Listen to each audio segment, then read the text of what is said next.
Hi, I'm Dani Gasparini, and welcome to this segment of Penn Voice. I am joined today by Aubrey Merriman, who is with the Boys and Girls Club of North San Mateo County. And I should say you're the CEO. I am. And Aubrey, welcome for joining us again. I had the pleasure of interviewing you about 3 years ago when you just came on as CEO of the Boys and Girls Clubs of North San Mateo County. So welcome back. Thank you. It was a pleasure then, and it's a pleasure now. Well, it was. I just remember looking back on our interview, and you're always so infectious, and you were perfectly placed in this role. And I can't wait for our viewers to also feel your infectious enthusiasm for our youth. Oh, thank you so much. So with that, let's go right into it. So absolutely. If there are a few viewers that aren't really familiar with the work that the Boys and Girls Clubs do, why don't you tell us a little bit about that, and then we'll dive specifically into what you're doing up in North San Mateo County. Absolutely. So for those viewers that don't know, the mission of the Boys and Girls Club is to inspire and enable young people to reach their full potential and to contribute to their communities. And our Boys and Girls Club has been around for 65 years. So we serve kids 6 to 18 years old. And when it originally started, it was really just to keep kids out of trouble and safe. Right. And now we've evolved. You ask anybody who's 65 years old and you ask them if they're the same person they were 10 years ago, they'll probably say no. And so we've evolved in our programs. And our programs really are connected to a 5-point formula for impact. Okay. And there are 5 points. And the first point is really making sure that we create a safe and positive environment. Everything starts with a foundation of safety. The next point is really around creating fun and meaningful participation opportunities for our young people. Mm-hmm. They help to design the programs, they help to evaluate the programs, and we also give them service learning and community volunteering opportunities so they can get a sense of where they stand in the larger scope in this global world that we live in. The third piece is really about supportive relationships. We wrap our members around a circle of support with our youth development professionals, parents, the school, and the entire community. So really put them in the middle of that care and that attention that we give to each of our members. The next piece of that is really around creating opportunities and expectations. We know that for some of our young people, particularly those that are in communities of need, we want to afford them the same types of opportunities and expectations that their more affluent peers get. And so we really create a framework for them to test new skills, experiment with who they are and what they could be, and help them step into their potential. And then the last piece of it is recognition. We want to make sure that we recognize every young person by name. We want to ensure that every young person who walks through the door of a Boys and Girls Club, we have 5 sites in South San Francisco and Pacifica, that every young person that walks through our door has an equal opportunity to experience success and carve a pathway to a great future. Our motto is where great futures begins. And so we really try to live up to that in the work that we do. Well, and I think as people are listening, they might think about their local YMCA or their local park and rec program. But I know you have a very unique answer to say. We uniquely do things different, and yet we collaborate with all of our neighbors to ensure that kids are getting the best access to programs possible. So tell us a little bit about what other youth organizations do and how you collaborate and how you are unique to the serving of the kids in North County. Great question. Great question. So fundamentally what we try to do is really create collective impact. Mm-hmm. We know that the work that we do is in concert, and we stand side by side with community partners. Community partners like South San Francisco Unified School District, as an example, the school districts, the local parks and recreation departments, other collaborative organizations like Thrive Community Alliance for Nonprofit, SAMCETA, as well as the Center for Excellence in Nonprofit. So what we do is really try to deliver quality, high-impact youth development programs. Where we think we may stand out a little bit is the breadth and scope of the work that we do. Because we work with a young person from the ages of 6 to 18, we really have a long exposure to them and really help give them the care and support through some critical stages in their life.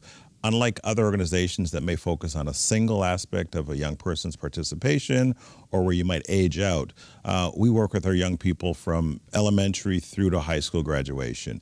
And it's the breadth of our services, to give you another example of where we stand out.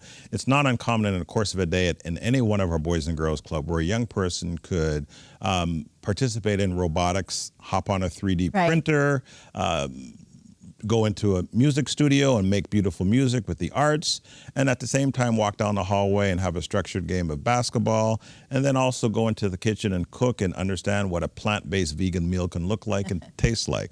So it's really just a breadth and scope, and we like to focus on the whole child. And we look at that in three umbrella areas. How can we help that person achieve academic success and career success? How can we help them achieve good leadership and citizenship? And how can we help them achieve healthy lifestyles and healthy attitudes?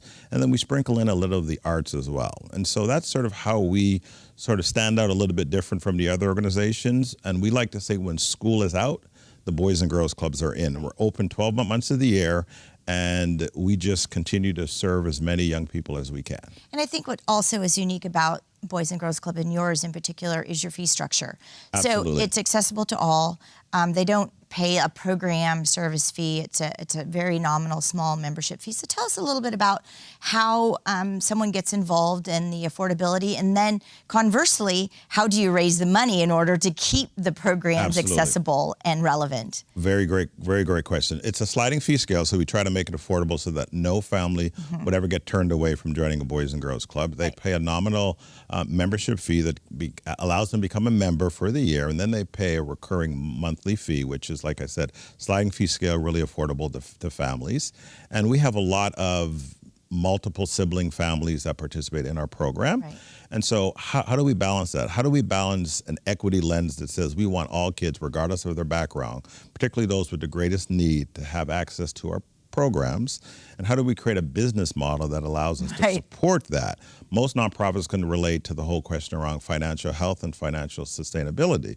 So we do that in a number of ways. Largely, we rely on the donations from individuals in the community. So those people that are out there that are moved by the mission and the work or have been touched by it personally, we rely on their support. We do a few special events that help create entry points for people to get involved with the organization. And we also work with corporate and institutional funders and supporters that will help buoy our programs as well, too. And I know you rely a lot on volunteers to come help deliver some of your programs and to be mentors and engage with the youth of the organization. So if I were interested in volunteering for your organization, how might I do it? Yeah, I think it would be as easy as just going to our website at www.theclubs.org. And you'll be able to find out information. But I think it's really just a matter of calling our club. We're really, what we try to do is customize our volunteer experiences. And they fall in a couple of different ways. So you can come out as an example. If you wanted to mentor a young person or a group of young people, we can facilitate that for you. If you wanted to tutor and help small groups with, small group projects in reading or math work or arts or anything along those lines, or even if you wanted to volunteer coach, we can accommodate those interests as well, too. And if you're a large company or a smaller group that just says, hey, we want to come in for a day and help give your club a facelift or do a project that gets us in for a few hours and makes us all feel good about being a good corporate citizen in this community, we're really flexible around customizing the volunteer opportunity to the person's interest. So we encourage everybody out there that wants to volunteer at a local Boys and Girls Club to please feel free to reach out and do so. Well, and Aubrey, we just have about a minute left, but I want to give you the opportunity to sort of vision forward. You mentioned something that I wouldn't even have thought about, and that's having a cooking class so children understand the idea about being not only a gluten-free or diabetes health or vegan, but being in the kitchen and how to prepare a meal in itself. But even further beyond that, what are some of the things that you're looking at to bring to your youth within your club and to your community? Great question. I'm always excited to talk about this, and I'll keep it within the time we have left. Our vision is to really be the go-to nonprofit organization in San Mateo County.